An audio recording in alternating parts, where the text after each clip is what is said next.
না ওই যে ডাবি যে কিছু কইছে না তো ডাবি যে কিছু কইছে না আজকে আমি ডাক দিয়েছি আর ও কিছে মাস্টারটা কত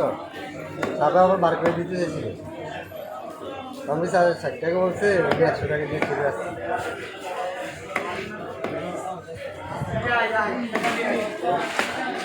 ঠিক আছে 40টাই দিছে আমাকে 8 টাকা